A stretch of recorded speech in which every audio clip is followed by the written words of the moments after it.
Class 10th exercise 2.1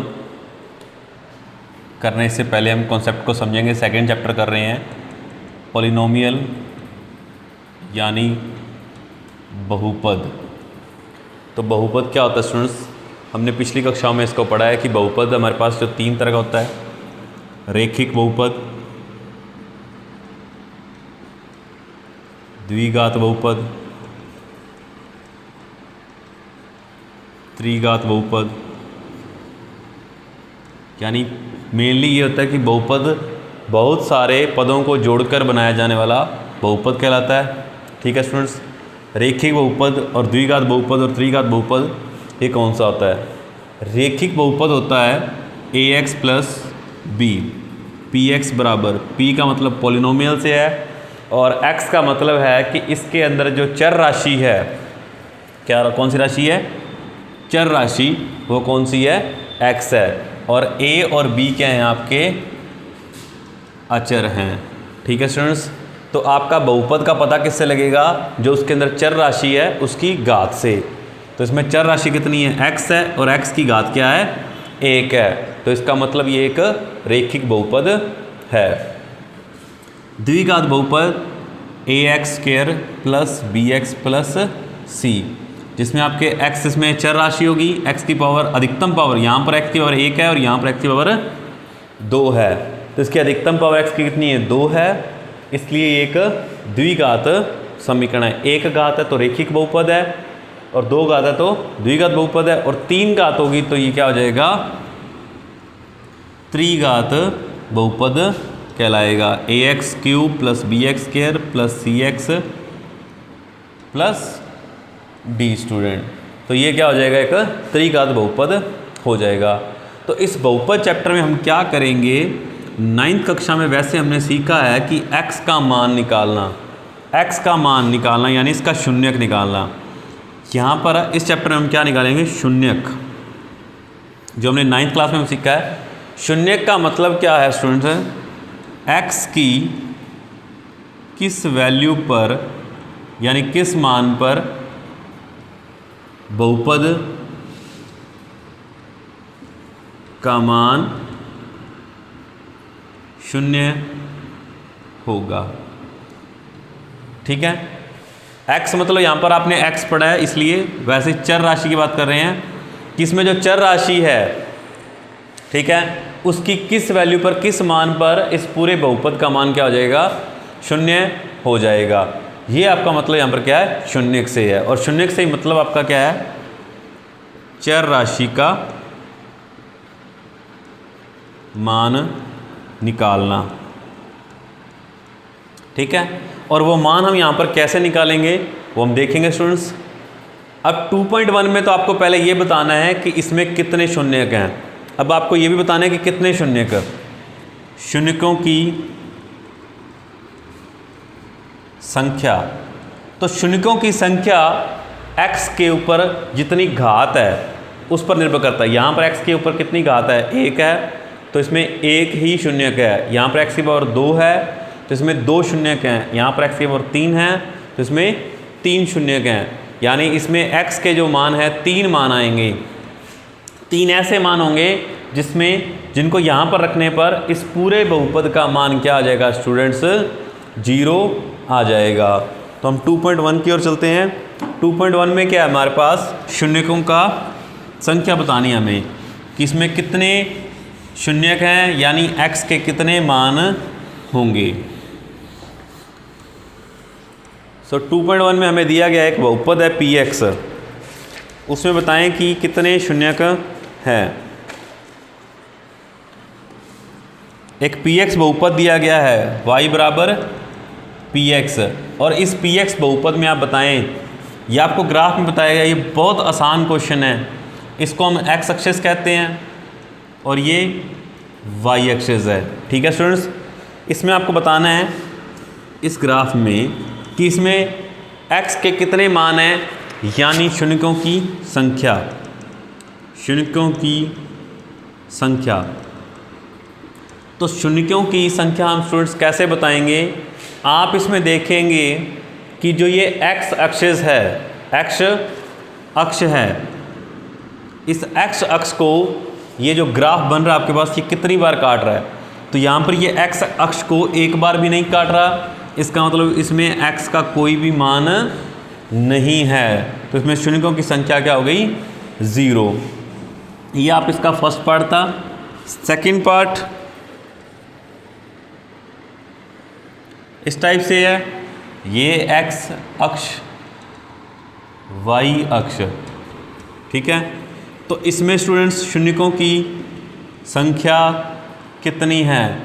शून्यों की संख्या बराबर, तो आपको सिर्फ यही देखना है कि ये एक्स अक्ष को कितनी बार काट रहा है। तो एक्स अक्ष को ये सिर्फ एक बार काट रहा है, इसका मतलब इसमें शून्यों की संख्या कितनी है? एक्स है, या सॉरी 1 है। इसमें शून्यों की संख्या कितनी है? 1 है। यानी आपको ये बताना है कि एक्स की कितनी वैल्यू है, एक्स के कितने मान आपके पास आएंगे।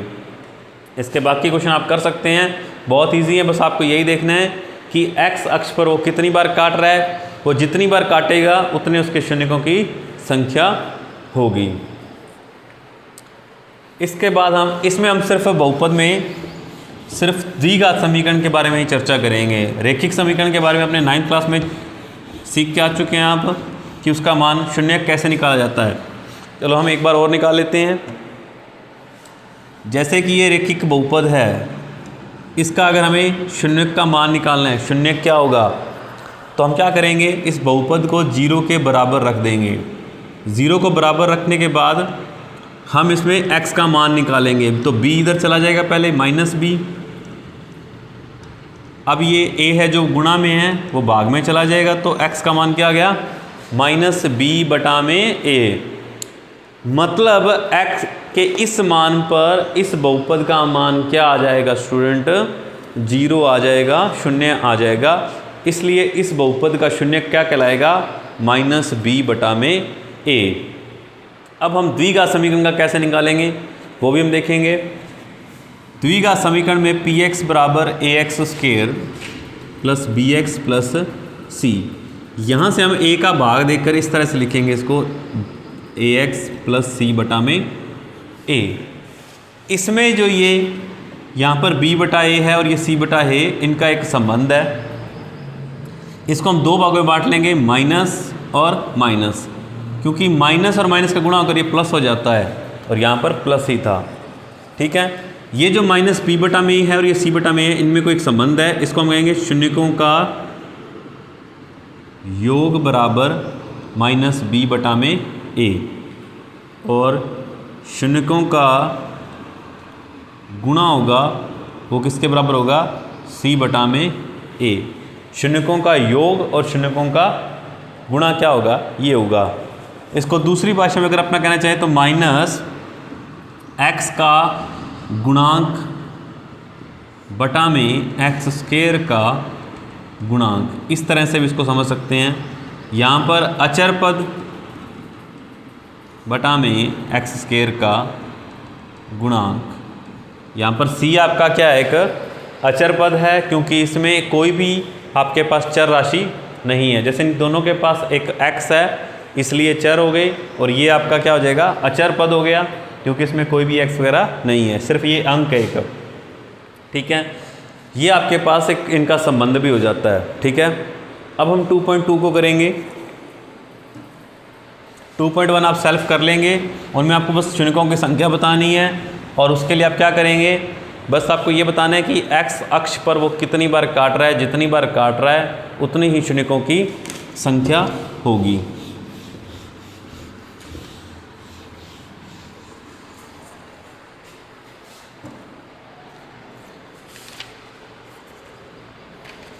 तो 2.2 में स्टूडेंट हमारा क्वेश्चन क्या है?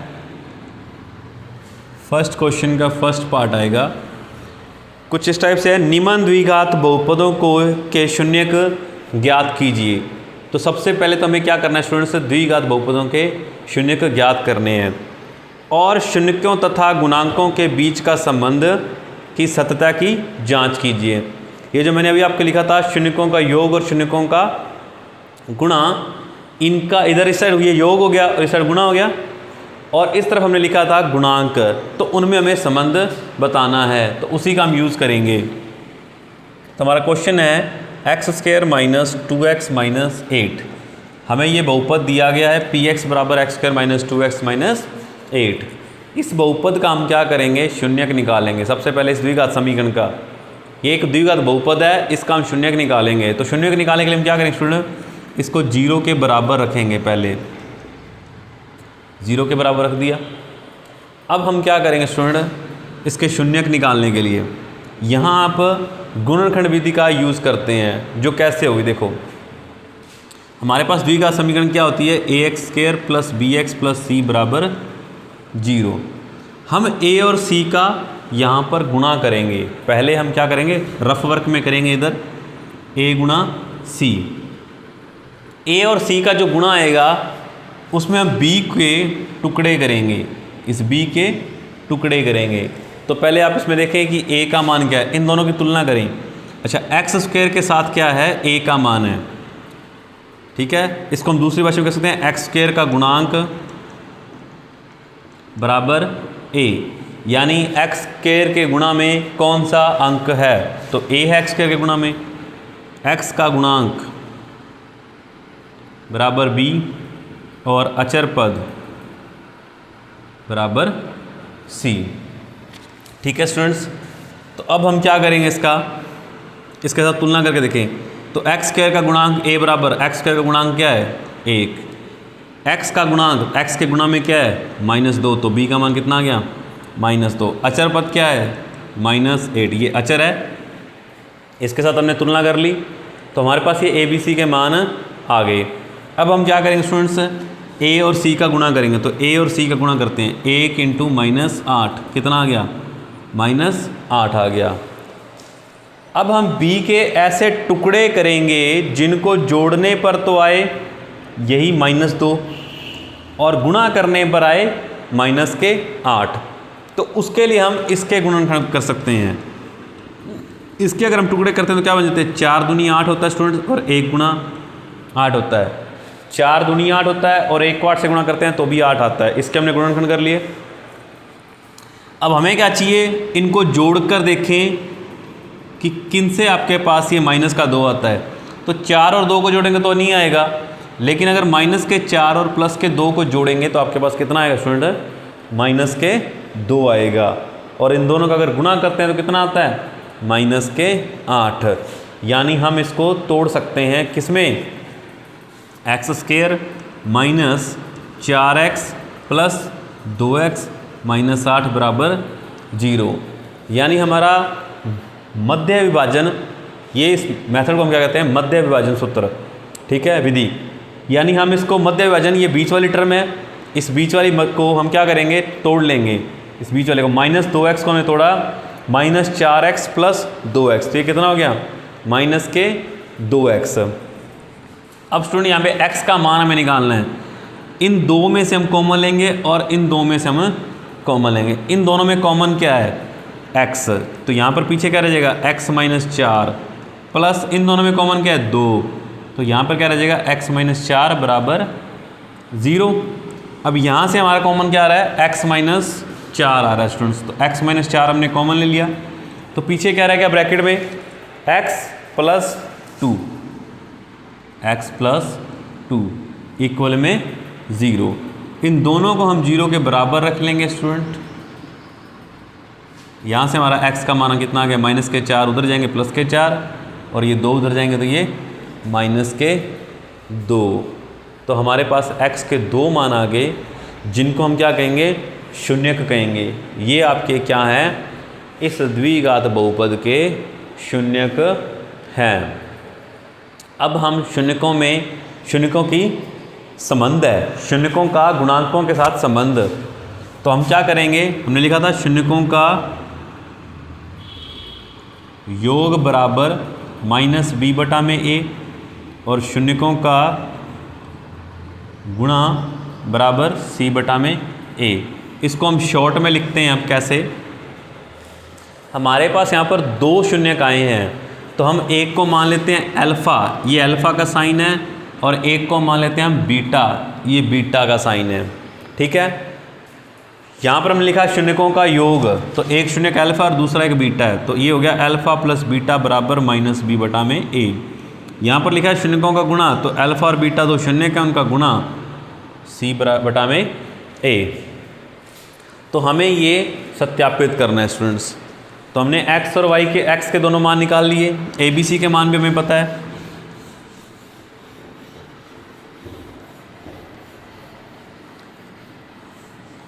अब हम इनका संबंध कैसे सत्यापित करेंगे स्टूडेंट्स? तो अल्फा हमने क्या निकाला, अल्फा प्लस बीटा बराबर माइनस बी बटा में ए। हमने ये दोनों मान बराबर लेके आने हैं। तो अल्फा का मान कितना है हमारे पास स्टूडेंट्स? हमने अल्फा को 4 मान है, प्लस बीटा का मान -2 बराबर माइनस, इधर वाले साइड को, ये राइट साइड को हम अलग सॉल्व करेंगे और लेफ्ट को इधर अलग सॉल्व करेंगे। इधर क्या आ रहा है माइनस, तो ये था, और b का मान कितना है? b का मान हमने a का मान 1 है, b का मान -2 है और c का -8 है। तो b का मान कितना है? -2 बटा में a का मान 1, plus minus minus minus minus का गुणा हुआ प्लस, 4 में से 2 गया 2, 2 का 1 में भाग दिया 2, दोनों तरफ बराबर आ रहा है। इधर आपने अलग सॉल्व करना है, इधर आपने अलग सॉल्व करना है, दोनों बराबर आ रहे हैं।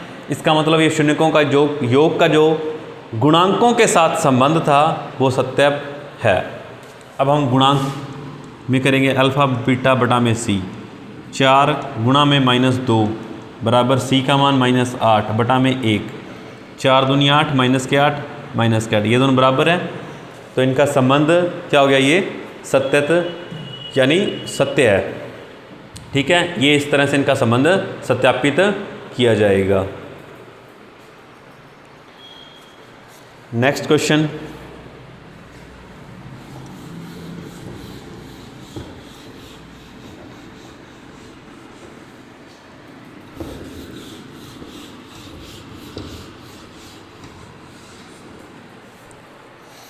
अब सेकंड क्वेश्चन में आपको मैं डायरेक्ट थोड़ा करवाऊंगा तो आप समझ जाएंगे। फर्स्ट का ही सेकंड पार्ट है ये। फर्स्ट का सेकंड पार्ट क्या है? PS बराबर 4s² - 4s + 1। तो ये आपको बहुपद दिया गया है। इस बहुपद में जो चर राशि है वो s है, s। तो हम इसका क्या करेंगे? शून्यक निकालेंगे, यानी s के मान निकालेंगे। तो शून्यक निकालने के लिए हम क्या करेंगे? सबसे पहले इसको 0 के बराबर रखेंगे। 0 के बराबर रखने के बाद हम क्या करेंगे स्टूडेंट? ABC के मान बताएंगे। तो ये a का मान कितना हो गया? 4 जो इसके साथ है, b का मान -4 और c का मान 1। 1 और 4 का गुणा करेंगे, यहाँ रफ में कर लें, इधर कर लें। 1 × 4 कितना आ गया? ये 4 आ जाएगा इन दोनों का गुणा। इस 4 के टुकड़े करेंगे तो कितना आएगा? 2 और 2 या 1 × 4। अब आप इस b को इस तरह से तोड़ेंगे कि गुणा करने पर तो आए ये वाला 4 और जोड़ने पर आए ये -4, यानी b का मान। गुणा करने पर तो ये आना चाहिए और जोड़ने पर ये आना चाहिए। अब गुणा करने पर अब इसलिए हमने इसके टुकड़े करते हैं। तो देखो 2 और 2 4 होते हैं। अगर -2 और -2 होते हैं तो -4 हो जाते हैं। अगर इनको जोड़ते हैं तो -4 आ जाता है और गुणा करते हैं तो ये +4 आ जाते हैं। इसका मतलब हमने टुकड़े ढूंढ लिए। इसके क्या है? 4s - 2s - 2s + 1 = 0। उसके बाद हमारा स्टेप क्या स्टूडेंट? हम दो में से कॉमन लेंगे, इन दोनों में से और इन दोनों में से। इन दोनों में कॉमन क्या है स्टूडेंट? 2s है। यहाँ क्या रह जाएगा? 2s - 1। यहाँ कॉमन क्या है? कुछ भी नहीं है, लेकिन हमें इसके जैसा बनाना है तो हम -1 कॉमन लेंगे। 2s - 1, प्लस में से माइनस कॉमन लेते हैं तो माइनस का बच जाता है। यहाँ पर ये दोनों सेम होने चाहिए। अगर ये सेम नहीं है तो इसका मतलब आपने कहीं गलती की है। तो इन दोनों का कॉमन है ये दोनों में, तो इसको बाहर ले लेंगे। बचा क्या? ये 2s, ये वाला -1 इक्वल में 0। दोनों को अलग अलग 0 के इक्वल रख देंगे। इसको भी 0 के इक्वल रख दिया और इसको भी। यहाँ से s का मान क्या आ जाएगा? 1/2। यहाँ से s का मान क्या आएगा? 1/2। तो s के 2 मान आ गए आपके पास। ये यानी इनके शून्यक है। अब हमें संबंध सत्यापित करना है। सत्यापन के लिए क्या करेंगे हम, इसको एक को अल्फ़ा और एक को बीटा मानेंगे। सत्यापन के लिए हम क्या करते हैं, अल्फ़ा प्लस बीटा बराबर माइनस बी बटा में ए आना चाहिए। अल्फ़ा 1/2 है, बीटा भी 1/2 है, माइनस बी का मान, तो बी का मान कितना स्टूडेंट्स है, -4, और ए का मान कितना स्टूडेंट्स है, 4। 1/2 और 1/2 कितना होता है, 1, माइनस माइनस प्लस, और इसका 4 में 4 का भाग देंगे तो कितना आ जाएगा, 1। ये दोनों बराबर हो गए। अल्फ़ा इंटू बीटा सी अपॉन ए, 1/2 गुणा 1/2। सी का मान कितना है, 1, ए का मान कितना है, 4। 1/2 का 1/2 से गुणा करेंगे, 1/4, 1/4, ये दोनों बराबर हैं, तो इनका ये संबंध सत्यापित हो गया। इस तरह से स्टूडेंट्स आप इन क्वेश्चनों को करेंगे।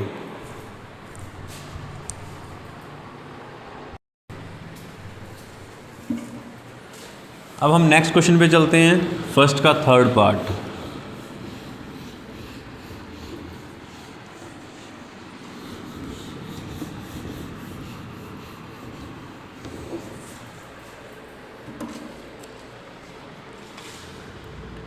थर्ड क्वेश्चन फर्स्ट का 6x² - 3 7x px इक्वल में। इस क्वेश्चन में देखिए स्टूडेंट, आपने अभी जो क्वेश्चन किए थे उन सभी में कुछ एक पैटर्न था। पैटर्न क्या था कि ax² + bx + c की जो x² फिर x फिर इस तरह से चलता है। तो अपने यहाँ पर x² के बाद सिर्फ बिना x वाला आ रहा है, तो हम इसको पहले शिफ्ट करेंगे। तो px बराबर 6x² - 7x - 3, आगे पीछे कर लिए इनको। अब हम इनको क्या करेंगे, 0 निकालने के लिए इसको x 0 के इक्वल रख देंगे। इसके शून्य के निकालने हैं, शून्य के निकालने के लिए हम क्या करेंगे, इसको 0 के इक्वल रख देंगे। 0 के बराबर रखने के बाद हम क्या करते हैं, a का मान, b का मान और c का मान। a का मान 6 हो गया, b का -7 हो गया और c का -3 हो गया। a और c का गुणा करते हैं, a और c का गुणा, तो 6 का 3 से गुणा करेंगे, माइनस के कितना आ गया, ये 18 आ जाएगा। इनका गुणा करेंगे तो कितना आ जाएगा, ये 18, किसका, माइनस का। इसके टुकड़े करेंगे तो कितना आ जाएगा, 9 दूनी 18 और 6 3 18 और 1 × 18, ये 3 तरह के टुकड़े होंगे। अब आप यहाँ पे b को देखेंगे, -7 के ऐसे कौन से टुकड़े कर सकते हैं कि जिससे क्या आ जाएगा, गुणा करने पर 18 आ जाए ये माइनस के, और जोड़ने पर यही आ जाए। तो उसके लिए आप इनमें से देखेंगे, देखो 7 यहाँ पर आ सकता है ना, यहाँ तो 6 और 3 9 हो जाएंगे अगर जोड़ोगे तो, और यहाँ से घटाओगे तो 3 आएगा, यहाँ से जोड़ोगे तो 19 हो जाएगा और घटाओगे तो 17 आ जाएगा। लेकिन यहाँ से 9 में से अगर 2 जाएंगे ना तो 7 आ जाएंगे, और हमें किसका चाहिए, माइनस का 7, तो माइनस के 9 बड़े होंगे, तो माइनस का 9, तो 6x² - 9x + 2x - 3 इक्वल में 0। अब देख लो, माइनस के 9x और प्लस के 2x कितने हो जाते हैं, माइनस के 7x। हमने माइनस के 7x को इस तरह से लिख लिया। अब इन दोनों में कॉमन क्या है, 3x, तो यहाँ क्या रह गया, 2x - 3 प्लस, इसमें से कुछ भी कॉमन नहीं तो 1 कॉमन आ जाएगा। जहाँ कुछ भी कॉमन नहीं वहाँ 1 तो कॉमन आ ही सकता है। यहाँ पर ये और ये दोनों सेम है, इनको कॉमन ले लेंगे, 2x - 3, पीछे क्या रह जाएगा, ये 3x प्लस में 1, क्योंकि ये तो कॉमन चला गया बाहर, इक्वल में 0। दोनों को 0 के इक्वल में अलग अलग में रख लेंगे। तो यहाँ से x का मान कितना आ गया, 3/2। यहाँ से इसको 0 के इक्वल रखेंगे तो यहाँ से x का कितना मान आ गया, -1/3। ये 2 मान आ गए। अब हम इनका संबंध सत्यापन करेंगे। तो सत्यापन के लिए हम क्या करेंगे, अल्फ़ा प्लस बीटा बटा में minus alpha plus beta is equal to -b/a और alpha into beta is equal to c/a। अब हम यहाँ पर एक को अल्फ़ा और एक को बीटा कह लेंगे, तो ये इसको अल्फ़ा मान लिया और इसको बीटा मान लिया, यहाँ पर रख देंगे हम। अल्फ़ा का मान 3/2 माइनस बीटा का मान 1/3 बराबर, यहाँ पे प्लस का था ये, माइनस b का मान, तो b का मान कितना है, -7 और a का मान कितना है, 6। यहाँ हमें स्टूडेंट्स क्या अगर प्लस माइनस माइनस हो जाएगा, ये इस माइनस से गुणा करेंगे तो ये प्लस के 7/6 लघुत्तम लेंगे। 2 और 3 का 6 आ जाएगा, तो 3 तिया 9, 2 तिया 6, 3 का ऊपर गुणेंगे 9, 3 दूनी 6, 2 का ऊपर गुणा करेंगे 7/6, दोनों बराबर हैं। तो योग का जो था शून्यकांकों का योग और गुणांकों के साथ संबंध आ गया। अब गुणा वाला संबंध देखेंगे तो 3/2 गुणा में -1/3 बराबर c का मान, c का मान कितना है स्टूडेंट्स, -3 और a का मान 6। 3 से ये 3 कट जाएगा तो ये कितना आ गया, -1/2। 3 एकम 3, 3 दूनी 6, ये भी आ गया -1/2। ये भी दोनों बराबर हैं, तो ये इसका क्या हो जाएगा, संबंध सत्यापित हो जाएगा।